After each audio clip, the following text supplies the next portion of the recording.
What's up, people?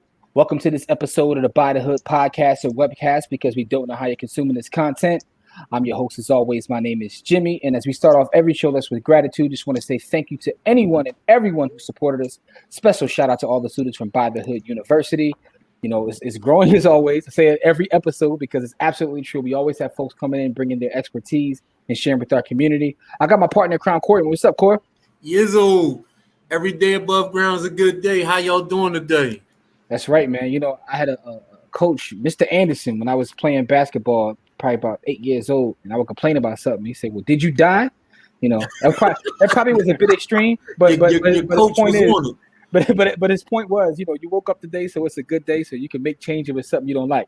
But listen, our platform is designed to highlight brothers and sisters who are doing amazing work in the community, people that are building businesses that are just pouring into our folks. And we got a special guest on this episode, man. We got our DCG brother in the building, man. We got the brother Link Green here. And listen, before we even get started, Link, man, I got to tell the folks a couple things about you, man. You have started a platform called Planet Krypton in honor of our brother Anthony, man. And I think the work that you're doing is amazing. The website is amazing. So we're going to talk about that. But before we get into that, let's talk about your backstory, right? You know, you're a crypto guy, but you know, you also put work in the community, which is very important. But where were you born and raised? I was an army brat. I was born in Germersheim, Germany. But my father deployed a lot, so I really grew up in Plainfield, New Jersey, and got a little older. Started dating a girl in Brooklyn, New York, and spent a lot of time in Brooklyn, New York. So all over. I went to high school in Hawaii, all over. You know what I mean? So I don't really have a specific hometown. I claim Plainfield, New Jersey, because that's where my family's from, and that's, you know, where I get the most love. But everywhere, really. Okay, that says it right there. Army brat. That says a lot right there. Yeah. So actually, we're gonna talk about that in terms of, like, you know, location, because that's one of the things I definitely want to have a conversation with you about. But let me ask you this: so being an Army raised kid, how was your upbringing? Like, was it you know, were you taught, hey, go to school and get a good job, or was it about being an entrepreneur? What was it? So I was taught to go to school and get a good job, but I was also taught about investing at about 17, 18 years old. So when my parents tried for 5 years to have me, my mother actually had to have a surgery so that she could have me. The 5th year they got pregnant. So my father was so excited that he went out and bought a bunch of stock in McDonald's. This is like 1988. So he bought a bunch of stock in McDonald's. Yeah. And so I remember coming home when I was older. You know, I was like 17. No, I was like 18, 19, and I was coming home from college, and I had to make like 3 or 4 trips from my dorm because I had sneakers that I would stack up the boxes all the way to the roof of my dorm, really. And so I'm bringing in the boxes, and he like, you know, I thought you were bringing your stuff from school. I'm like, this is my stuff from school. And he's like, it's so stupid for you to have all of these sneakers with Nike and Reebok and Adidas, and you don't own any stock. Well, he asked me first, do you own any stock? You know what I mean? I'm like, nah, I don't own any stock. So he's like, it's so stupid for you to do that. So that's when I got into, he taught me how to open up. I think I opened up like a TD Ameritrade account or something like that. And he got me into investing in stock. So yeah, it was more so go to college, you know, get your school set up and get a career, etc. But I obviously went out and did my own thing after getting my degree. So where'd you go to school at? I went to the University of Alabama in Huntsville. I have a bachelor's of arts, in communication. And then I went to St. Joseph's College in Brooklyn, New York. I have a bachelor of general studies, and I'm currently going to get my master's my MBA at St. Joseph's College. All right, nice. So listen, so what were your actual plans when you got out of school? I know your plans, you know, because now you're in entrepreneurship and doing other things. What were your plans originally? I was in law school. I dropped out of law school. That makes 2 of us. It makes 2 of you. I was an L1. I dropped out of law school. I wasn't even officially an L1. I was getting a master's in social work, Juris Doctorate in a program, and I learned a lot about the law, about how the law actually works, and I felt like I wasn't doing the service that I thought I was going to be doing by becoming a lawyer. So I got away from it. I left it to trade full time. Nice. Listen, I got out. My story was a lot more simpler than that. I was bodying in a real estate game. I was killing the real estate. And I had a teacher and a mentor tell me, like, why are you here? And I'm like, well, I want to be an attorney. And they said, well, what you're doing, you can hire your own attorney. You don't have to be here. I said, say less. Right. Never went back. Right. I said say Even less. Better. Yeah, I'm not coming Even back better. then, you know. Yeah. Even after that dreadful LSAT, that's still like the most stress I've ever been in taking an LSAT. Yeah. But anyway, that's either here. It's not about horrible. me. This is about you, good brother. Let me ask you about this. All right, so your father taught you about investing, right? So, you know, he was smart enough to understand the idea of investing. How did you get into cryptocurrency?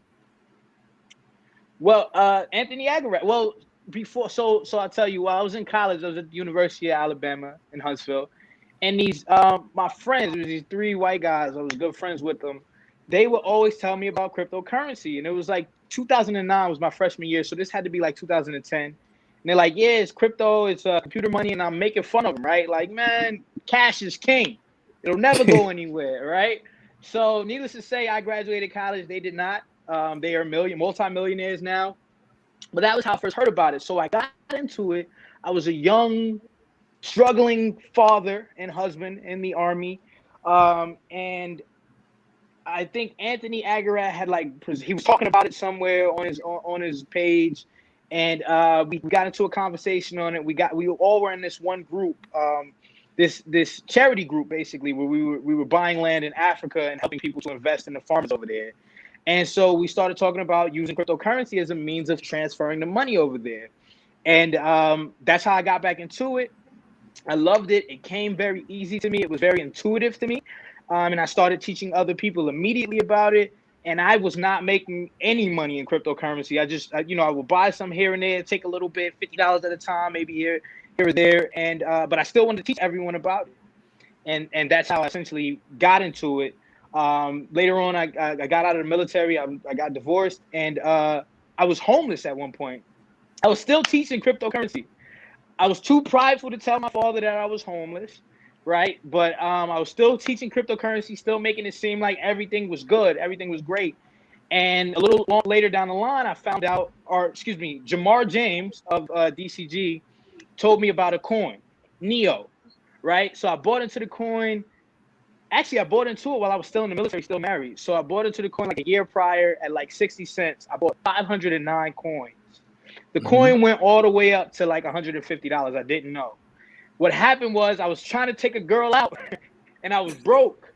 So I started checking all of my crypto accounts.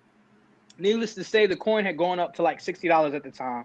I had like $20,000 of the coin in my account. And you didn't know? And didn't even know. It went up. I had like $90,000 at one point. And I didn't even know it. And yeah, so after that, it was like crypto everything for me. Like, I don't care what you guys say.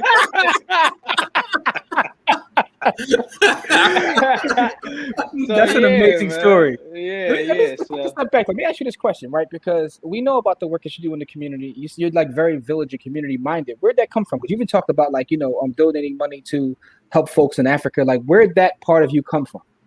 My mother. Definitely. My mother, Linda Bryant Green. Her and my father have been married 37 years. But like I said, my father was always deployed. My mother was in the Nation of Islam. Before that, she was a Black Panther. So very young. She used to make bean pies for Farrakhan and put the crescent moon and star on them. Like, so before that, like from a very young age, I was taught your community first, your people first. Every other group has their people first. We need to have our people first. So from a very young age, we were buying the final call. We were donating money to. My mother actually was at the first Million Man March. Like, yeah, it was always our people first. So anytime I seen someone who looked like me, that was automatically a brother or sister. And if they needed something, I wanted to help. So I started while I was in the military, I actually gotten hurt. I couldn't work anymore in the military, so they would make me stay at home all day. I was in Augusta, Georgia. I met another woman from Brooklyn, New York, who was a teacher down there. She asked me to come help in her class, her second grade class. While helping, I had the children, like when we would go from class to lunch, I had them marching in cadence, lip. So, and the class had really turned around, like how they were behaving in their music class, when we were taking them different classes, or gym or whatever, it was very noticeable. So the other teachers from a higher grade, I think it was third grade, they had some 9-year-old boys in the class who were out of control. So they asked me to mentor them. So I would take time away from my friend's class. They gave us our little classroom, and I started with a self-esteem meter each day. They didn't even know what self-esteem was. So every day they would come into class, they would tell me how they felt, why they felt that way, how that would help them contribute to the world. And so essentially, we ended up starting Stop Squad, Stars in Training, Obtaining Power. We got them their own shirts. They would do charity. They would sweep up and get money on Cash App at local barbershops.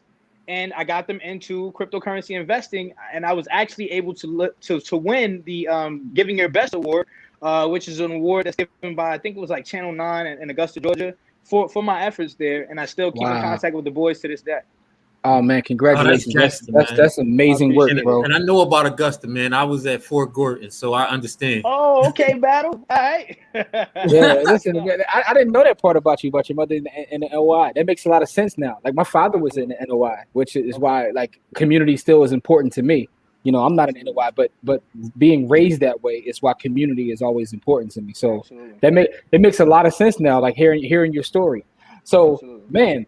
You got an amazing story already. We really didn't get into it. Yeah, like we 10 minutes in, like dang. Yeah, 10 minutes in, like yeah, like you talk about being homeless and running up the $90,000 bag on one coin, and so listen, So I want to talk about the work you're currently doing. I just saw you highlighted on Fox, and that you have this new course out, so now you're trying to help teach the community about cryptocurrency.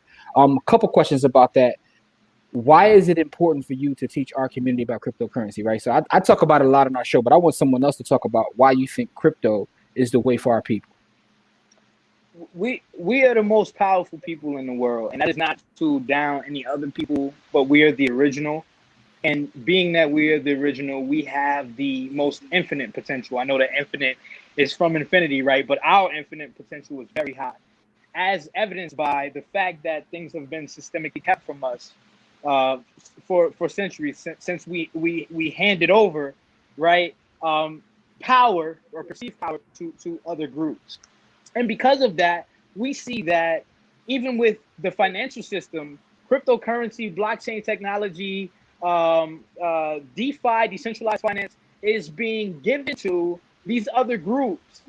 You have 168 major companies using cryptocurrency, and the average person who looks like me doesn't even know what it is. The average person, even if they think they do with Dogecoin and all that, they don't really know what it is, right? You have MIT creating blockchain courses, curriculum at one of the most prestigious colleges in the world, wherein these people are paying tens of thousands of dollars.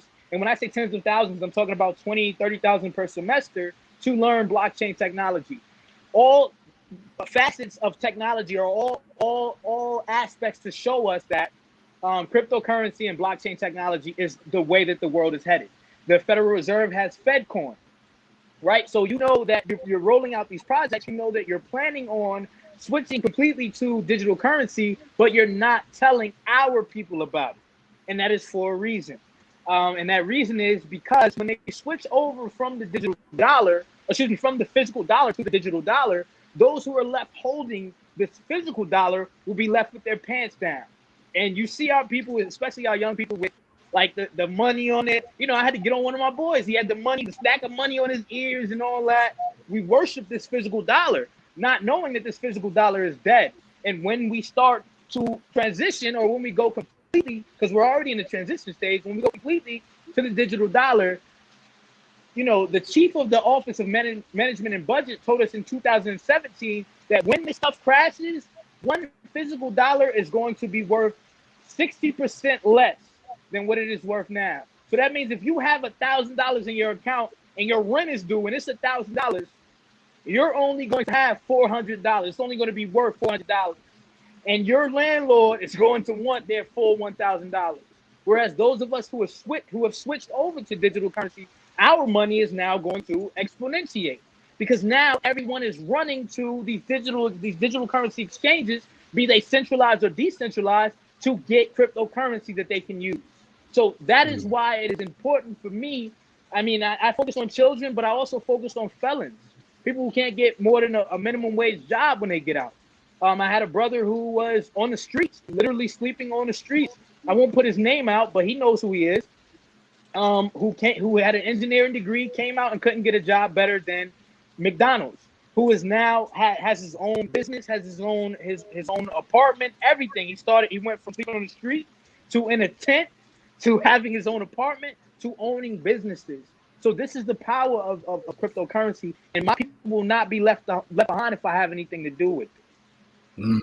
I heard that. Yeah, man. I That's heard love, that. man. That was powerful right there, bro. Yeah. The love, the love in your voice that's what I noticed.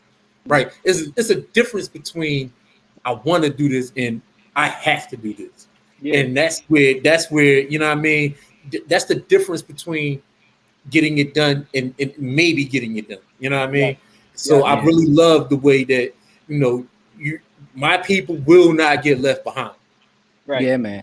And shout out to the whole network. Shout out to Jamar and the whole network, the DCG, because what's being built over there is powerful. And you know, I tell people that I don't even think a lot of times people even in DCG understand how powerful that the community is. But yeah, but you when you in that circle, you automatically will know more than the average person when it comes to this space. So shout out to brother Jamar, who's been on the show before. But listen, man, another thing I want to talk about, right? Where you're sitting right now, right? Because I subscribe to your YouTube channel, so I watched the whole process of you making the transition, right? Appreciate it. You practice what you call a Geo-Arbitrage, right? Yes. Can you tell us about where you're living at now and how you're able to operate, you know, living where you're living? I am in San Jose, Costa Rica. I decided at the beginning of this year, I was tired of, you know, I had a house. I was tired of paying for my house. I was tired of all of the bills that were associated with it. I was making more money, and I was trying to figure out how to keep my money. That was the overall goal, was for me to keep more of my money. So being that as it was, I started speaking to a coach of mine, a financial coach of mine, who helps me with budgeting and all that. Because as I told you, I was broke. I was spending all my money. So I got with her name is Betty Lewis of Young, Rich, and Rooted. And I started, you know, asking her about different ways to house hack, is what she was calling it. She was like, yeah, you could live with other people. You guys could split the mortgage, blah, blah, blah. And I'm like, I don't want to do that. So we went over my financial plan. And, you know, she helped me project for a year to 3 years. And I decided I wanted to initially move to Belize. But Belize had so many COVID restrictions, and they were so fearful. I don't want to be around fear. And no disrespect to anyone who, you know, feels however they do about COVID, but I don't want to be around fear. So I seen that they had all of these different restrictions and different limitations, and you had to go through all this testing and let them get your DNA for stuff. And I was like, nah, I'm not with it. So I looked for countries that were less restrictive on COVID, and it was Costa Rica. You didn't need a COVID test to get in. All you had to do was buy some insurance so that if you did get sick, they knew you would be taken care of, etc. So I started looking into Costa Rica, and I realized very quickly that, first off, I want to buy property here. So if I come into this initially trying to rent my own home, pay for utilities, pay for furniture, furnish it, all of that, I will be in the hole. So I decided to leverage the use of Airbnb, and I was able to get a really nice home with a garden. I'm out here in the garden and everything for, I think it was like $700 a month. We pay like $679 a month. Wow. All right? But, yeah. So I'm keeping all of my money. I'm keeping about 90%, 95% of my money. The rest goes to my rent and bills, and I'm living my life. I was surfing a couple of weeks ago. We're gonna go on a bioluminescent tour, and it's not me living outside of my means. It's not me flexing like I'm doing something or I have something that I don't. It's me genuinely treasuring my time, and I knew that I couldn't give my time the way I wanted to if I was working so much. And it's me genuinely treasuring my what I've earned, and my money is what allows me to be able to give so much of my time to people. So after this, as you can see, now I finally got Planet Krypton off of the ground, as you guys seen in the post. That was 3 years in the making. But I was so overwhelmed with the hustle and bustle and struggle, even though I was making more money, of living in the United States that I couldn't even focus on getting it done. So I got here, hit the ground running, and I've been striving to bring people over ever since.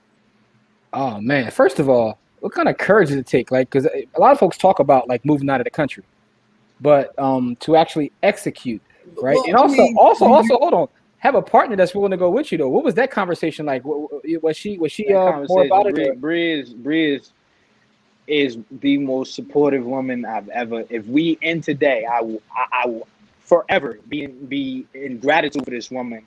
I came to her. She's in the bathroom doing her makeup. I was like, "Hey, let's move out of the country." She like, "Where?" I was like, "Belize." She like, "Let's do it." Just like that, we had a conversation. And she started researching. I'm taking all the credit, but she started researching everything. This is where you can go. This is where you shouldn't go. Blah, blah, blah. This is the safest country. Oh, Costa Rica is one of the safest countries in the world, babe. You speak Spanish. Why don't we go there? You feel me? So that's how that conversation went. The courage was, I got elderly grandparents. My parents are getting older. My father was in the military 31 years. He blew his knees out, like everything, you know? So being further away from them, I have a daughter in the States. Being further away from her, that was where the courage came in, because now I have the ability to come over here, purchase land, go back to the States, purchase more property, and be able to take care of all of them because I have more control over my money, more control over my resources. And so, but I was also in the military. Like, they told you pick up and leave. It's time to go. Like, you don't get to. That's what I was about to say. Like, I knew you was. I'm military. I'm the same way.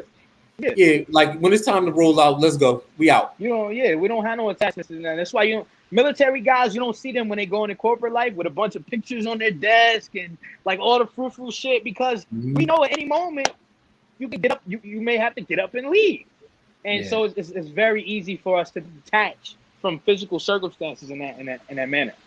What branch of the military did you serve? Army. 68. Army. Okay. Yeah. He had to be Army because he was on Gordon.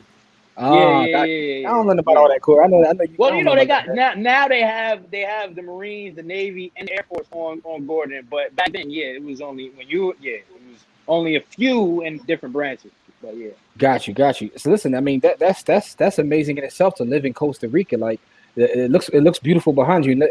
I'm always jealous when I like on your page and you right? You know, walking around in the mountains, surfing. Don't be jealous, amazing. Man. Come over here with me, man. Come over here. Listen, you talking about $700 a month? I'm thinking about it. Yeah, right. One thing I did see again, because I watch a YouTube channel. One thing I heard you mention though, you said in Costa Rica, they don't care that you speak English. You're gonna speak their language. Like you said that you know, speak their language. Yeah, you go to some places and everybody's trying to speak English, but over there they're like, no, you gonna speak ours. You say if they say something and you're like, "Como o qué fue?" They say it again, just as fast as they said it the last time. You gotta tell them like, "Yo, slow down." You know what I mean? So yeah, definitely. So what has that been like for you? Adjusting to a new language. I heard you say you were taking lessons. You know. Yeah. So I spoke Spanish fluently from a child. My father taught me, but you know, like I said, he deployed a lot, and you know, he just. We weren't speaking Spanish like we used to. So getting back into it is because it's a different type of Spanish. So getting back into it is kind of a culture shock. Ticos, as they call them, Costa Ricans call themselves Tico, T-I-C-O. They have or I think T-I-K-O, forgive me if you're Costa Rican. They have a completely different dialect. And it's not like Dominican Spanish or Puerto Rican Spanish, which you can compare Dominican or Puerto Rican Spanish to like Jamaican English. You know, it's like got you. Spanish patois. This is more like Australian English, where it's still English, but they have like such colloquialisms and different terms that it's really kind of hard to interpret. So that has been a struggle. But the basic Spanish stuff, I'm good with that. It's just, you know, how they actually speak. Okay. So listen, man. So you got the Planet Krypton up now. So your classes are starting, and then you're doing consultations and all that. We definitely will make sure that we put the links for all of your stuff, your social media, everything within the description, so the folks that are watching this or listening to this can you know, see everything that you got going on. But I got a couple questions. Throughout this journey of where you started, you know, military kid, as you said, to where you are now, living abroad and doing the things you're doing, what has been the biggest hurdle or something that you had to overcome? Mindset. Not feeling like I deserved it. Comparing. The first thing I used to do when I got up was get on Facebook. get on Instagram. And what you don't realize is you're starting your day comparing to others. You're starting your day externally. So now when I get up, we have a formula that we do every time we get up. I call mine my rising ritual, wherein I read off my bio in the future, everything that I am, and I have to actualize. I go through my meditations. I go through my gratitude, all of that. So without doing that though, before I did that, it was my mindset. So now I start my days off with me and what my goals are, and being in the vibration that I would like to be in. But before, it was in the vibration of lack. Oh, look at what they have and I don't have. I've been in crypto as long as Jamar. I think me and Jamar was in crypto around the same amount of time. Jamar got all this, I don't got that. Not literally, but just giving that as an example. So the constant comparison, and constantly feeling like I don't deserve it, that changed for me as soon as I shifted my mindset and decided that I was going to be an active participant in my progress. And as soon as I did that, it's like something switched in my mind and everything just rushed towards me all at once. So that was my biggest hurdle with my mindset. Interesting. Another question I have for you. What is your favorite book or something that's inspired you along this journey? Man, I have a few favorite books. One of my favorite books is Metaphysically Speaking. I forget the author. I have the book right here in the office. I can get it. But Metaphysically Speaking is one of my favorite books. The Autobiography of Malcolm X is another one of my favorite books. Mm-hmm. There's one that I just was reading. When Rocks Cry Out. When Rocks Cry Out. That's another one of my favorite books. You might hear Russell Hughes talking about that. What's his name? Horace Butler, I believe it is. Horace Butler, one of my favorite books. It proves that we are the original people here in the Americas and all over the world. And we did not initially come here from slavery. We were already here. And so that's one of my favorite books as well. Okay. And of course, Think and Grow Rich by Napoleon Hill. That's like yeah. Okay, all great books right there, man. Listen, so now that you've made this amazing move, and you've got your business, everything seems to be coming together for you, man. Like you even look happier. You just look mad happy, like. I am, man. What does the future hold for you? What are some of the things that you're looking to do in the future? Well, Planet Krypton is focused on teaching people who feel like cryptocurrency is too advanced, too complex, too confusing for them, breaking it down to the level that even a child can understand it. And in fact, we do have a cryptocurrency for kids course, a cryptocurrency for children course. So just giving back, philanthropy, anytime I get anything, I would like to put it back into my community, back into people who also want to give. I don't want to give it to someone who wants to keep it for themselves, right? So that with Planet Krypton, motivationally speaking, of course, doing different events, speaking at different conferences, seminars. We're actually working on a professional gaming course or a get paid to game course that we're working on for both children and adults who love gaming. We want to help them get paid in that. We also have an NFT minting and management company called Infinite Digital Management, wherein we are taking the work of artists, the work of people who have, clothing designers, whatever, whether they have physical products or they create digital art, music, what have you, and we're creating and minting NFTs for them and managing their sales, putting them right in front of the customers where they need to be. So that's what I'm working on now. Everything is going well, making great connections, including you guys, and I can't wait to see what the future holds. Oh man, that's all dope stuff. That's all dope stuff. One question, I got one more question, Corey. I got to ask the brother why he's here, right? And this is not investment advice, by the way. I want to put that out there. But Absolutely. What projects are you excited about in the crypto space? Like, what do you see? Like, I can talk about projects. Forget like projections or money, but just the projects where you see it. Projects. Yeah. Theta. I'm very excited about Theta. I like that project. I like Theta a lot. Link, of course.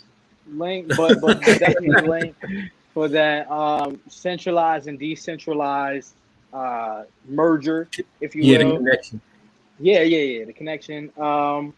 There are a few other ones I can't think of. I have like a whole list of products, but projects. I mean, but yeah, definitely those come to mind first. Data and Link. Yeah. Yeah, and of course the Be Your Own Bank project from DYO and you brothers. By the hood. Yeah. By the hood. Just teaching our people how to become wealthy with little to nothing. That's right. I need that in my life. We got you, good brother. Yeah, we're very passionate about that because, using DeFi banking, you start to realize just like it's the fairest system I've ever seen, and historically speaking, our folks in banks haven't really worked well together, for lack of a better term. We haven't worked well together, so this is a game changer. But Core, before we get out of Core, you got any questions for the brother, man? I got two questions. How did the experience in the Army help you to overcome what was the mindset piece? Great question. Oh man, you didn't. Okay, you didn't prepare me for that. No, I'm just saying because I'm Army, so I want to know about the mindset, how that helped with the mindset piece. I felt owned in the Army, bro. I felt like someone. We were essentially we signed a contract saying that we were owned. I did not like that feeling. I didn't like the feeling of people thinking that they could treat you a certain way or talk to you a certain way just because they had a higher rank than you. Yep. I didn't like feeling like respect wasn't a minimum.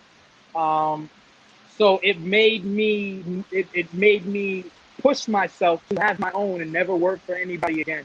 And I haven't worked for anybody again. Aside from American Airlines, I was working there, right? That was my job before I went in the military. But I was paying people to work my shift so I could fly for free. You feel me? So I haven't worked since the Army. And so that's what it taught me. If you don't own your dreams, somebody else will own you and you will be building their dreams. So that's what I got from the military. Yeah, and then the second question is, with you and your lady moving out to Costa Rica, how did that affect your relationship with your family stateside? We still speak to them and everything. Like so having more of our money means freedom of travel as well. We can buy a plane ticket at the drop of a hat. Hey, somebody's graduating, something happened, whatever, heaven forbid. So we still speak to them every day. We still FaceTime, still whatever, and we'll be back home next month. Like it hasn't really affected anything.